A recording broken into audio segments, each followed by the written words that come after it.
Welcome to the Sunday service for the Unitarian Universalist Church of Pensacola. I am Reverend Alice Silty, and it is my honor to serve this congregation as minister. It is also my honor and privilege to welcome everyone here today. Whether you are a regular with our congregation or this is your first time to happen upon us, we're glad that you decided to join us. We are here on this very unusual Memorial Day weekend. Those of you in Pensacola might venture out to the beach. Those of us a little distance from there may or may not be staying home and staying safe.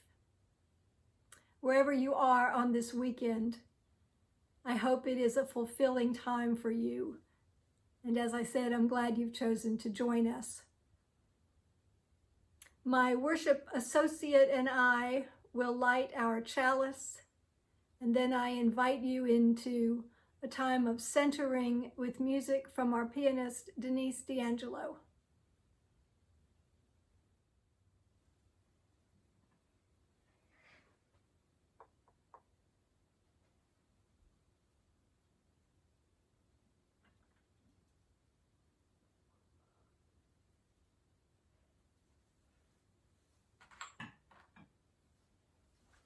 We light this chalice to celebrate Unitarian Universalism.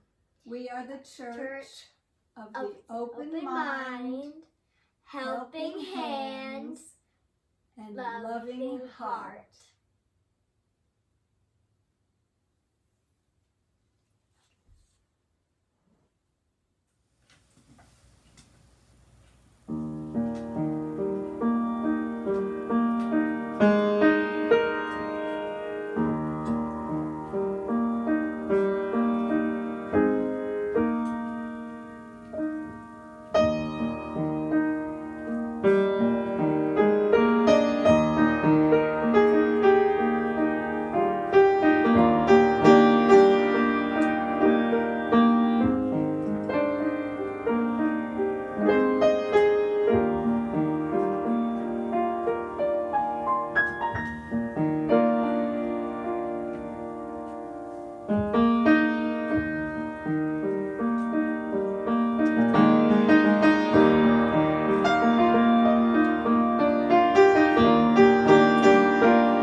Our opening words this morning come from Emily Wright Magoon, Currents That Beckon Us.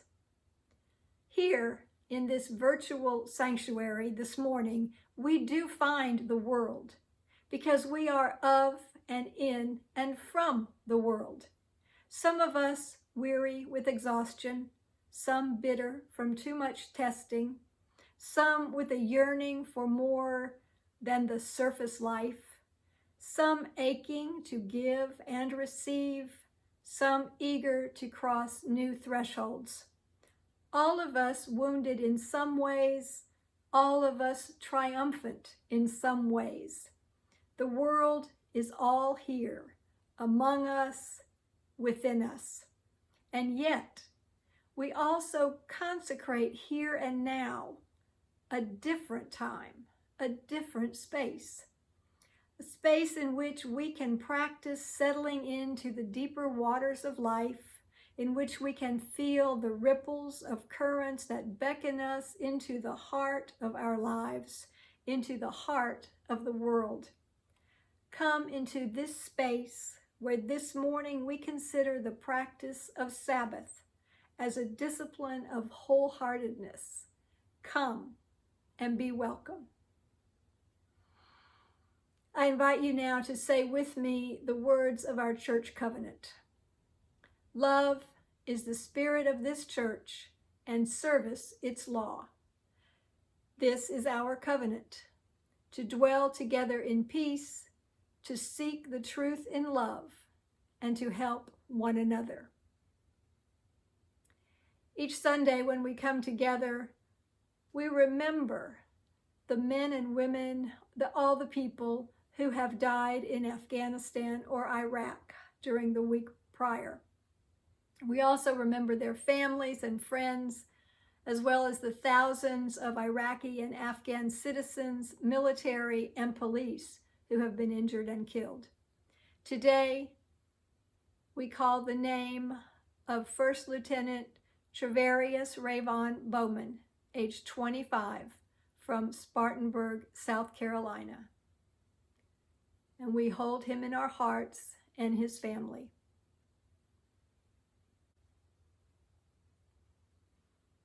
One of the ways that we keep ourselves connected as a community is by the sharing of our joys and sorrows. And while I haven't been given permission to share any particular joys and sorrows today, or asked to share, I'm aware that there are those of you who are struggling with something or celebrating something today. And so for all of those joys and sorrows that remain in our hearts yet unspoken, I will light one candle.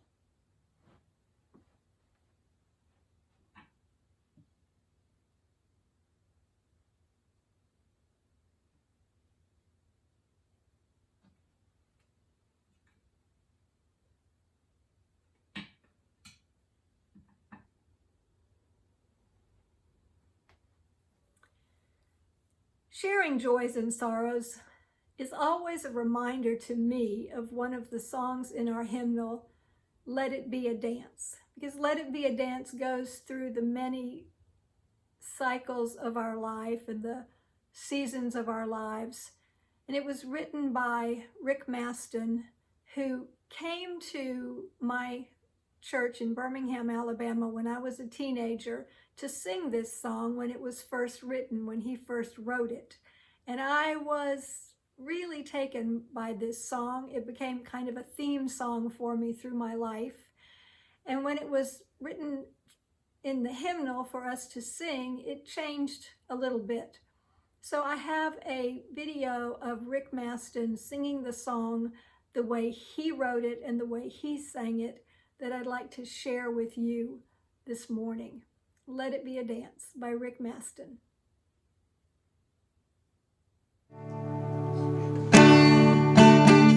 Let it be a dance we do.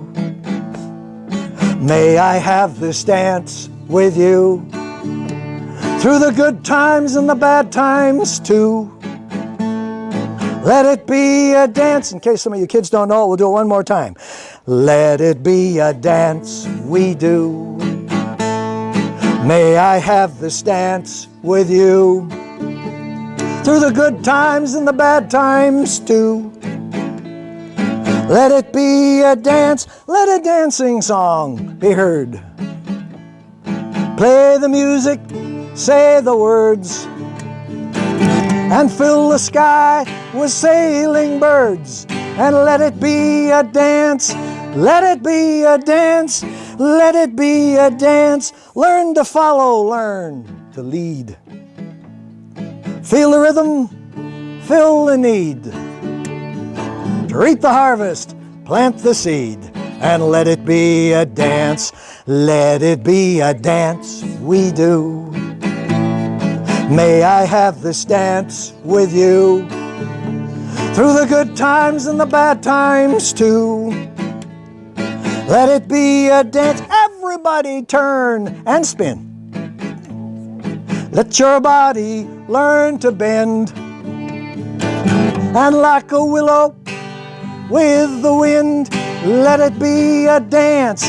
Let it be a dance. Let it be a dance. A child is born, the old must die. Time for joy, time to cry. So take it as it passes by, and let it be a dance. Let it be a dance we do. May I have this dance with you, through the good times and the bad times too. Let it be a dance. The morning star comes out at night. Without the dark, there could be no light. And if nothing's wrong, then nothing's right. So let it be a dance. Let it be a dance. Let it be a dance. Let the sun shine, let it rain. Share the laughter, bear the pain. Round and round we go again. So let it be a dance. Let it be a dance we do. May I have this dance with you, through the good times and the bad times too. Let it be a dance. Once more for the mountains. Let it be a dance we do. May I have this dance with you, through the good times and the bad times too.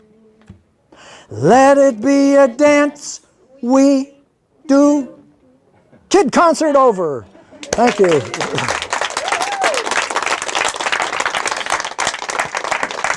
Thank you. A lot of people work really hard to support this congregation and its mission. We often talk about how we give of our time, talent, and treasure. Each Sunday, we offer an opportunity to give a little beyond the traditional giving, and this Sunday is no different. So while I show the slide, you are invited to follow the directions and text and give if you so desire. Get that good feeling you get when you give to the church. And after the slide, Denise will play a song for us because she shares her gifts, and she's chosen a song from Annie.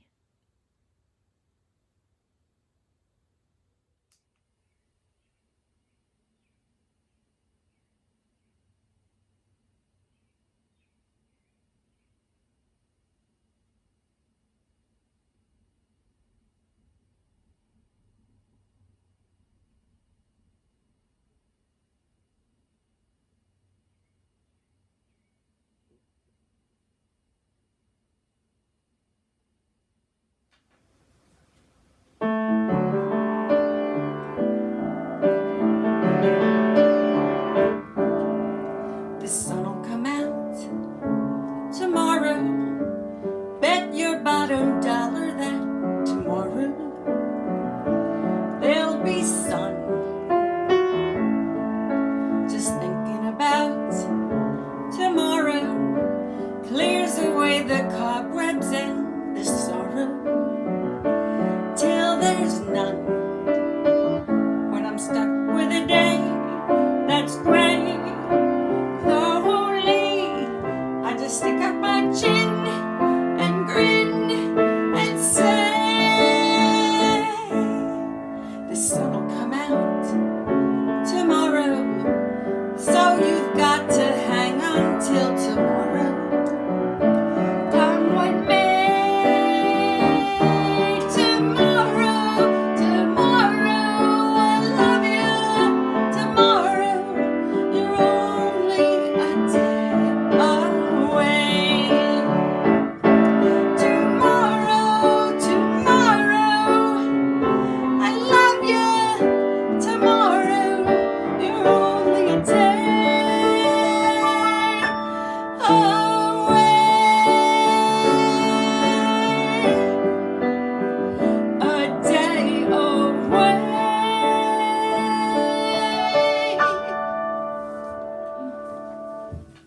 In the biblical story of David and Goliath, Goliath, a Philistine, is a giant of a man. And the war between the Philistines and the Israelites could be resolved if one man would fight and beat Goliath.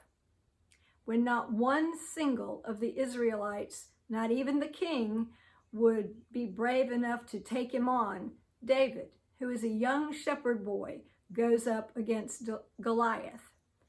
Now, calling him a young shepherd boy makes him sound like maybe he's inexperienced or this is going to be a very unfair match. It turns out that really David was quite skilled with his slingshot and had a pretty good bit of confidence. So they come together in this fight. David pulls out his slingshot, takes one of the 5 smooth stones in the pouch he is carrying with the stones he pulled out of a brook nearby, releases the stone, hits Goliath between the eyes, and takes him out immediately. Now these 5 smooth stones have become symbolic, and you'll hear them referred to in various places. And one of those places is in an essay on being human religiously in Guiding Principles of a Free Faith by James Luther Adams. And who is James Luther Adams? Well, many of you probably know he was a Unitarian Universalist, actually a Unitarian parish minister, a social activist, a journal editor, a distinguished scholar, a divinity school professor, a prolific author, and he translated and edited for some of the major German theologians. For us, he was the most influential theologian among American Unitarian Universalists of the 20th century. When he was 16 years old, his father became very ill, and he went to work for the Northern Pacific Railroad.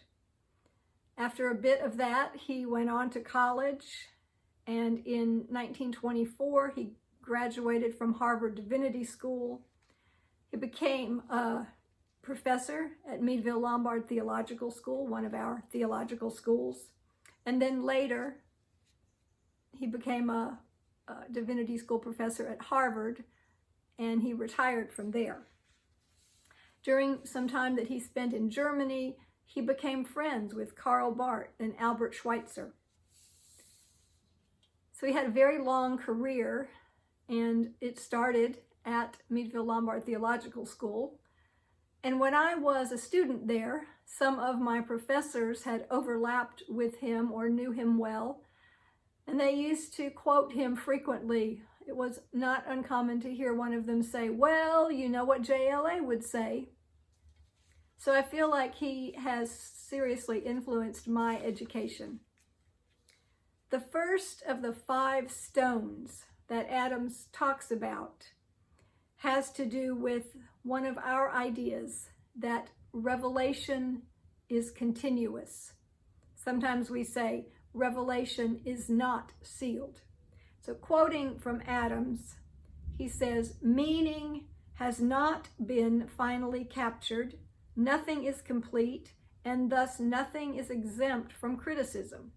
Liberalism itself, as an actuality, is patient of this limitation. At best, our symbols of communication are only reference and do not capsule reality. Events of word, deed, and nature are not sealed." So that is the crux of what we say about we are guided by the dictates of our conscience. We are guided by the dictates of our conscience in what we believe, and revelation is not sealed.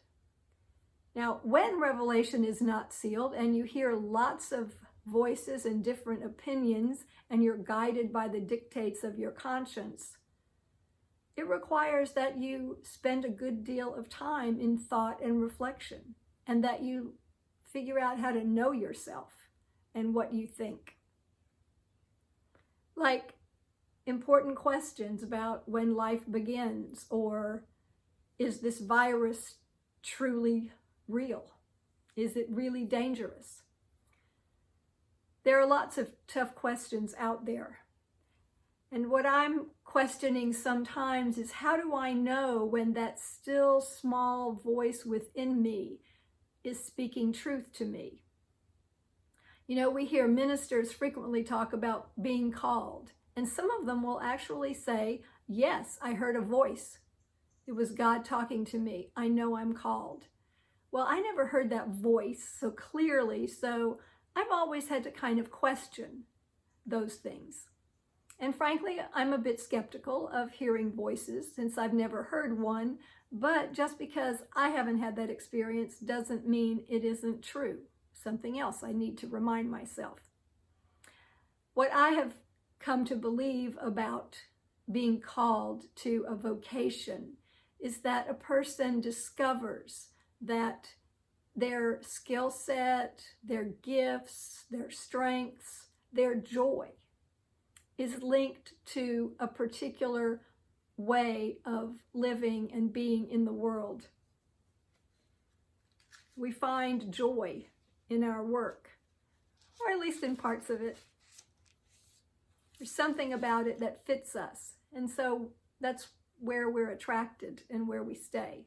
In teachers, therapists, ministers, engineers, lots of different people with different ways of earning a living or different ways of being in the world are called because there's something meaningful to them in their work.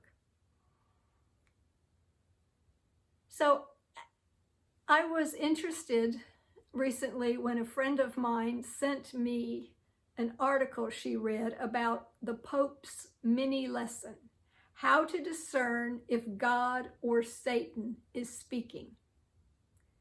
It reminded her of a philosophy professor she had in college who used to talk about the DID principle, the devil in disguise. He used to smirk and talk, she said, about how divine revelation was problematic because of the DID principle. You could never be sure if the voice you heard was that of God or of the devil in disguise. Now, if I change that to how to discern if the voice you hear in your mind is a voice for good or evil, for help or for harm, that's a question I'd like to see a few more people ask themselves, especially right now. You could probably name a few. The Pope gives some questions we should ask ourselves before we proclaim we have answers or the truth. Because being able to distinguish the voice of goodness from the not so good is an element of our personal maturity and what I and others might call spiritual growth. The Pope calls us to do this work because the gospel tells us that there are other voices not to be followed, those of strangers, thieves, and brigands who mean harm. And he's talking about the shepherd and the sheep and the people that would bring harm to the sheep. That's the metaphor. And that these different voices resonate within us. So how can we recognize the good voice, the voice of the good shepherd, he would say, rather than the thief? How can we distinguish between inspiration for goodness and suggestions from not so good or the evil one? And he offers some questions to ask ourselves for how to distinguish between these two voices. He says they speak two different languages. They have an opposite way of knocking on the door of our heart. So here are some questions. Am I still free? The voice of good never forces us. Good proposes, does not impose. The voice of not so good seduces, assails, forces. It arouses dazzling illusions, emotions that are tempting but transient. Am I being flattered? At first, it flatters. It makes us believe that we are all powerful, but then it leaves us empty inside and accuses us. You are worth nothing. The voice of good instead corrects us with great patience, but always encourages us, consoles us. It always nourishes hope. Am I looking forward? The voice of good is a voice that has a horizon, whereas the voice of not so good leads you to a wall. It backs you into a corner. Am I in the present moment? Another difference. The voice of the enemy distracts us from the present and wants us to focus on fears of the future or sadness about the past. The enemy does not want the present. It brings to the surface the bitterness, the memories of the wrongs suffered, of those who have hurt us, many bad memories. Instead, the voice of good speaks to the present. Now you can do good. Now you can exercise the creativity of love. Now you can renounce the regrets and remorse that hold your heart captive. It inspires us. It leads us ahead. But it speaks in the present, now. Another question. Is it about my ego? Again, the two voices raise different questions in us. That which comes from goodness will be, what is good for me? Instead, the tempter will insist on another question. What do I feel like doing? What I feel like. The not good voice always revolves around the ego, its impulses, its needs, everything straight away. It is like the tantrums of a child. Everything and now. The voice of good, instead, never promises joy at a low price. It invites us to go beyond our ego to find the true good, peace. What aftertaste does it leave? So let us remember, evil never gives us peace.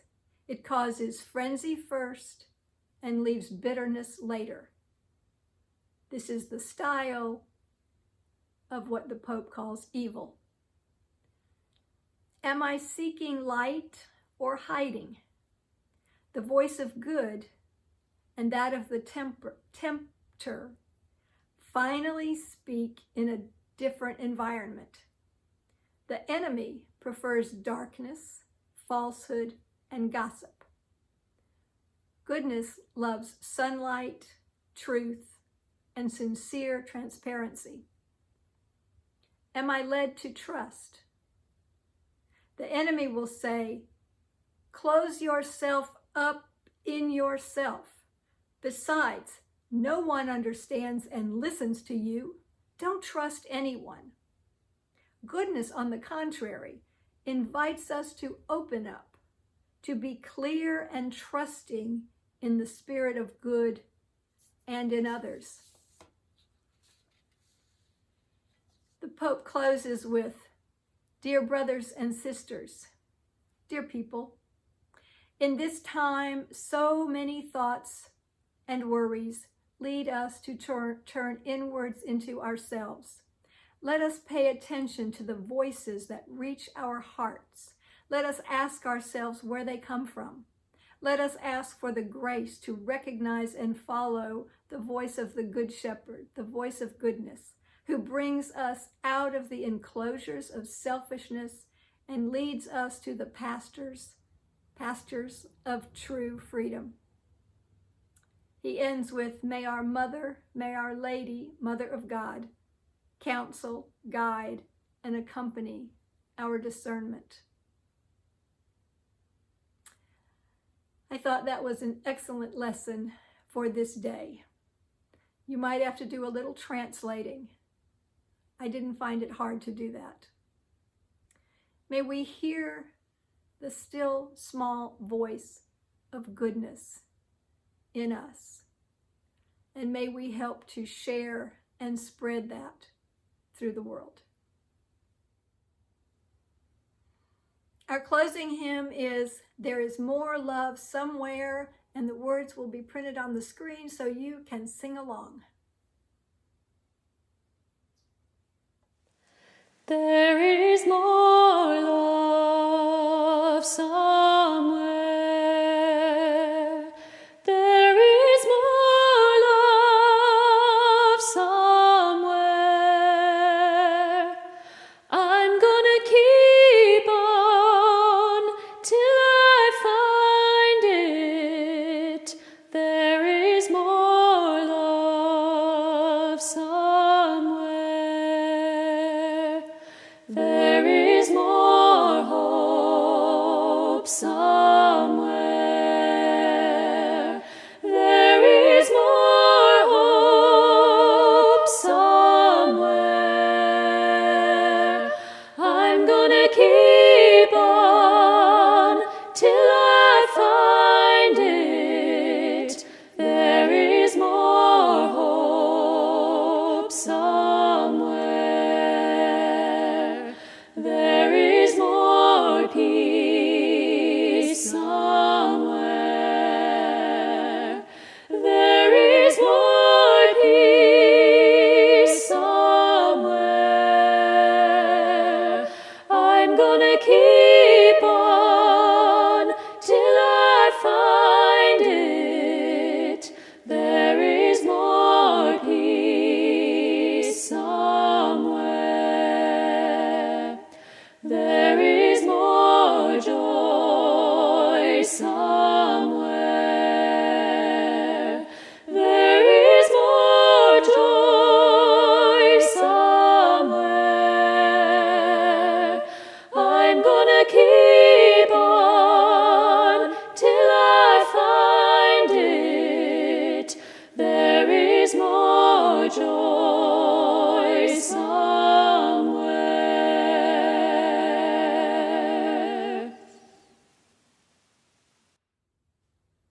Our closing words are adapted from Robert French Levins by the Reverend Richard Gilbert. A new song, a new harmony. By our presence here with one another, hearing the harmony that is the music of the spheres, may some of the harshness and discord of our human lives be transmuted into music. A new song in our hearts may there be, a new harmony in our beings, so that we shall return to our several duties with fresh courage and with eagerness and with rejoicing. I wish for you a day of eagerness and rejoicing. And I hope to see you at one of our many Zoom opportunities today and through the week. May love be with you, and may you share love with the world.